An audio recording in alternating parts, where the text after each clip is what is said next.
ഞാനൊരു വസ്ത്രം ധരിക്കുന്നുണ്ടെങ്കിൽ ആ വസ്ത്രം ഏതാണ് എന്ന് ഞാൻ ഷാഫിക്കയെ കാണിച്ചിട്ടാണ് ധരിക്കാറ്. അങ്ങനെ ഷാഫിക്കയുടെ അഭിപ്രായം എടുത്തിട്ടാ ധരിക്കാറ് എന്നൊക്കെ തരത്തിൽ പറഞ്ഞ് നമുക്ക് ഓർമ്മയില്ലേ? ഇവിടെ ഒരു സംശയവും വേണ്ട. ഈ ഷാഫി പറമ്പിൽ എംപിയുടെയും വി ഡി സതീശന്റെയും ഒക്കെ ഒരു വല്ലാത്ത ഇടപെടൽ, ഒരു കവചം ഇവിടെ ഉണ്ട് എന്ന് തന്നെയാണ് നമുക്ക് മനസ്സിലാക്കേണ്ടത്.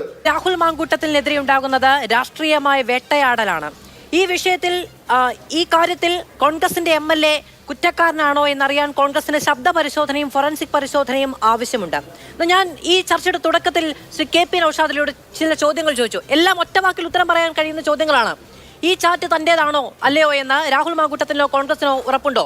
ഈ ഓഡിയോ രാഹുലിൻ്റെതാണ് എന്ന് അല്ലെങ്കിൽ അല്ല എന്ന് രാഹുലിനെ തള്ളിപ്പറയാനോ അല്ലെങ്കിൽ കോൺഗ്രസ് പാർട്ടിക്ക് തള്ളിപ്പറയാനോ കഴിയുമോ? ഇതിൽ പുറത്തു വന്ന ഫോട്ടോ, ഈ ചാറ്റിന്റെ ഉള്ളടക്കം, ഇതിൽ ഉന്നയിക്കപ്പെട്ടിരിക്കുന്ന ഭീഷണി, ഇതൊക്കെ നടത്തിയത് കേരളത്തിലൊരു ജനപ്രതിനിധി ആണോ അല്ലയോ?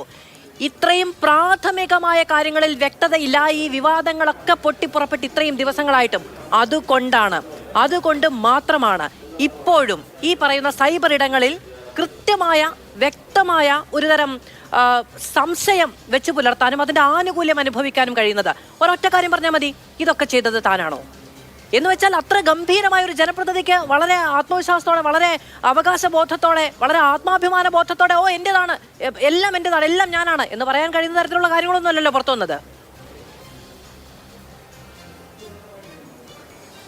മാധു, ഞാൻ നേരത്തെ പറഞ്ഞതിൽ എനിക്ക് തോന്നുന്നു അപ്പോൾ കണക്ഷൻ കട്ടായി എന്ന്, ഫുള്ള് കേട്ടിട്ടില്ല എന്ന് തോന്നുന്നു. അതിൽ എവിടെ വെച്ചാണ് കട്ടായത് എന്നുള്ളതിലൊരു വ്യക്തതയില്ല.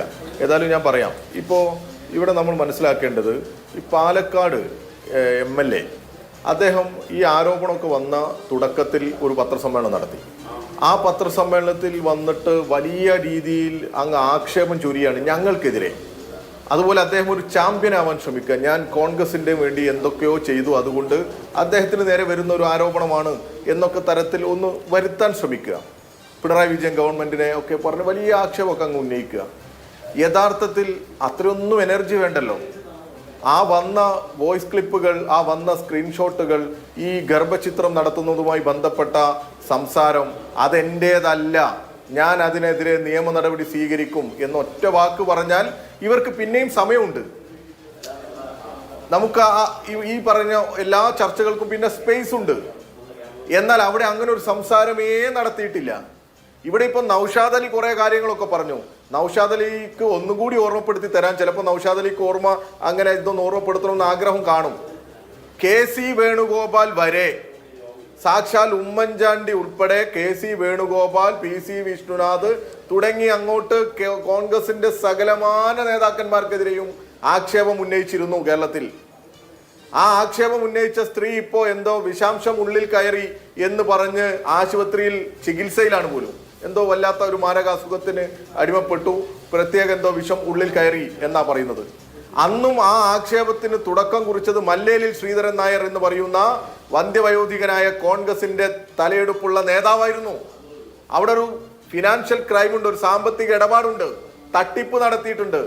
ആ തട്ടിപ്പ് ഒരു ഭാഗത്ത് നടക്കുന്നു, അതോടൊപ്പം ഒരു സ്ത്രീയെ ചൂഷണം ചെയ്യുന്നു. ആ സ്ത്രീ വന്ന് പറഞ്ഞ കാര്യങ്ങൾ ആ മറുഭാഗത്ത് വേറെ ഉണ്ടായിരുന്നു. അതൊന്നും ഞാനും പറഞ്ഞോട്ടെ, നിങ്ങൾ പറഞ്ഞോണ്ട് പറഞ്ഞതാ. പിന്നെ അതിനുശേഷം വിൻസെന്റ് എന്ന് പറയുന്ന ഒരു MLA, ഇപ്പോഴും നിയമസഭയിൽ MLA ആണ്. വിൻസെന്റ് എന്ന് പറയുന്ന ഒരു MLA അതിനുശേഷം ആ MLAക്കെതിരെ ഒരു സ്ത്രീ വന്ന് പറഞ്ഞ സ്റ്റേറ്റ്മെന്റുകള്, ആ സ്ത്രീയുടെ മുഖം മറിച്ച് വന്ന സംസാരമൊക്കെ കേരളമാകെ കേട്ടതാണ്. വിൻസെന്റ് തിരിച്ചറിഞ്ഞു ആരോപണങ്ങളുമായി കൂട്ടിച്ചേർത്ത് നിർത്തുക എന്ന് പറയുന്നത് ഒരു വലിയ പരിചയമാണ്. കാരണം ഈ പെൺകുട്ടി ഈ പിന്നീട് ഈ ആരോപണം ഉന്നയിച്ച നടി പേരിൽ അപമാനിക്കപ്പെട്ടു എന്നുള്ളത് അറിയാവുന്നതാണ്. എത്രത്തോളം ഇപ്പോഴും അവർ സൈബർ ആക്രമണം നേരിടുന്നുണ്ട്.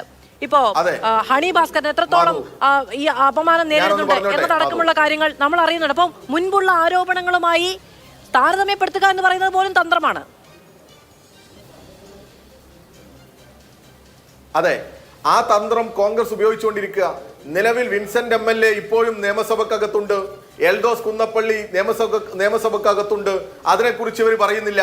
എന്നാൽ മുകേഷ് ഉണ്ട് എന്നാ പറയുന്നത്. ഞങ്ങളെ സംബന്ധിച്ചിടത്തോളം, നിങ്ങളെ സംബന്ധിച്ചിടത്തോളം ഒക്കെ ആ ആരോപണങ്ങളും ഈ ആക്ഷേപങ്ങളും പോലെയാണോ നമുക്ക് ഇപ്പൊ പുറത്തു വന്ന വിഷയങ്ങളെ കുറിച്ച് ചർച്ച ചെയ്യാൻ പറ്റുക? ഏതൊരു കുഞ്ഞിനും മനസ്സിലാകുന്ന തരത്തിലുള്ള വളരെ ക്ലാരിറ്റിയോട് കൂടിയുള്ള വോയിസ് ക്ലിപ്പുകളല്ലേ വന്നത്? എത്ര പ്രയാസകരമായിട്ടാണ് ഈ വാർത്തകൾ എല്ലാവരും കേൾക്കുന്നത്. എത്ര ഹീനമായ പ്രവൃത്തിയാണ് നടത്തിയത് ഒരു MLA. ഇന്നും പത്രക്കാരെ കണ്ടല്ലോ. എന്നാൽ അപ്പോഴും പറയണ്ടേ, ആ ഗർഭചിത്രം നടത്തി എന്ന് പറയുന്ന ആ വീഡിയോ അല്ലെങ്കിൽ അതിന്റെ വോയിസ് ക്ലിപ്പ് എന്റേതല്ല എന്ന് പറയാൻ ആർജവം കാണിക്കണ്ടേ? എന്തേ കാണിക്കാത്തത്? അവിടെ നിന്നല്ലേ സംസാരിക്കേണ്ടത്?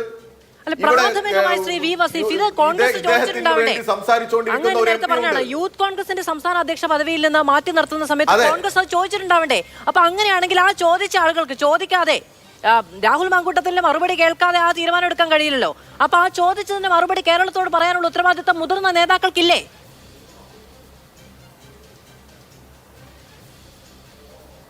അത് തീർച്ചയായിട്ടും. ഇവിടെ നോക്കൂ നിങ്ങൾ, ഷാഫി പറമ്പിൽ കുറച്ച് ദിവസം ഇല്ല, പാലക്കാട്ടെ പെട്ടി തുറന്ന് അതിനകത്ത് പണമാകും എന്നുള്ള ആക്ഷേപം കേരളത്തിലുടനീളം ഉണ്ടായിരുന്നു. ആ പെട്ടിക്കകത്ത് പണം കടത്തി എന്നുള്ള ആക്ഷേപം വന്ന് വലിയ പ്രതിരോധം തീർക്കുന്ന സമയത്ത് ഇവർ വന്ന് പത്രക്കാരെ കണ്ട് വലിയ പെർഫോമൻസ് ആയിരുന്നു. അന്ന് ഇവർ പറഞ്ഞൊരു വാചകമുണ്ട്, ഈ പാലക്കാട് MLA, ഞാനൊരു വസ്ത്രം ധരിക്കുന്നുണ്ടെങ്കിൽ ആ വസ്ത്രം ഏതാണ് എന്ന് ഞാൻ ഷാഫിക്കയെ കാണിച്ചിട്ടാണ് ധരിക്കാറ്, അങ്ങനെ ഷാഫിക്കയുടെ അഭിപ്രായം എടുത്തിട്ടാ ധരിക്കാറ് എന്നൊക്കെ തരത്തിൽ പറഞ്ഞത് നമുക്ക് ഓർമ്മയില്ലേ?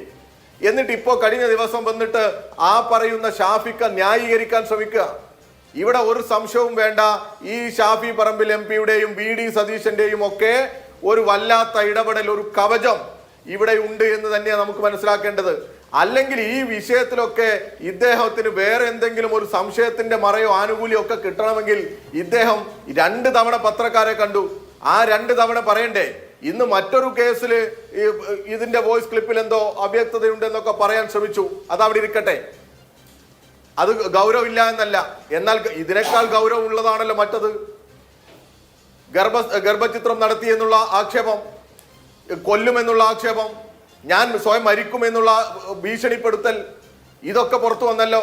എന്നാൽ അത് എന്റേതല്ല, അതില് ഫേക്കുണ്ട് എന്നിവർ പറയണ്ടേ? ശരി, ഓക്കെ, ശരി. ഇതല്ല ഞങ്ങളെ കുറിച്ച് നിങ്ങൾ ആലോചിക്കും. ഞങ്ങൾ എവിടെയാ ഈ വിഷയത്തിൽ അമിത താല്പര്യമെടുത്തത്? ഞങ്ങൾ എവിടെയും താല്പര്യം എടുത്തിട്ടില്ല.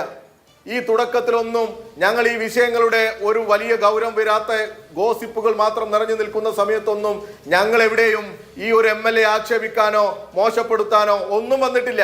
അങ്ങനെ വരുന്ന ഒരു പ്രസ്ഥാനവുമല്ല ഞങ്ങള്. അതിനൊന്നും ഞങ്ങൾ നിൽക്കാറില്ല. എന്നാൽ നിങ്ങളുടെ പാർട്ടിയാണ്, ഞങ്ങളെക്കാൾ നിങ്ങളുടെ പാർട്ടിയിലെ പ്രവർത്തകരും നേതാക്കന്മാരുമാണ് ഈ വിഷയത്തിൽ ഇറങ്ങി പുറപ്പെട്ടത്. നിങ്ങൾക്ക് നെഞ്ചത്ത് കൈവച്ച് പറയാൻ പറ്റുമോ? നിങ്ങളുടെ എത്ര നേതാക്കന്മാർ പറഞ്ഞു? എന്നിട്ടും ഞങ്ങൾക്ക് തലയിൽ വെച്ച് ഈ പറയുന്ന ആരോപണം ഉന്നയിക്കുന്നവർ CPM ആണ്, ഇടതുപക്ഷ ഹാൻഡിലുകളാണ് എന്നൊക്കെ പറഞ്ഞ് ഈ ഷാഫി പറമ്പിലിന്റെയും ഈ MLAയുടെയും ഒക്കെ നേതൃത്വത്തിലുള്ള ഒരു വലിയ വെട്ടുകിളി കൂട്ടമുണ്ട് സോഷ്യൽ മീഡിയയിൽ. അവരെ ഉപയോഗിച്ച് ആക്ഷേപിച്ച് അങ്ങ് ഇല്ലാതാക്കി കളയാം എന്നുള്ള പരിശ്രമമാണ് നിങ്ങൾ നടത്തുന്നത്. അങ്ങനെ സാമാന്യവൽക്കരിച്ച് അങ്ങനെ ഒരു വല്ലാത്ത ആക്ഷേപത്തെ കൊണ്ടുപോകരുത്.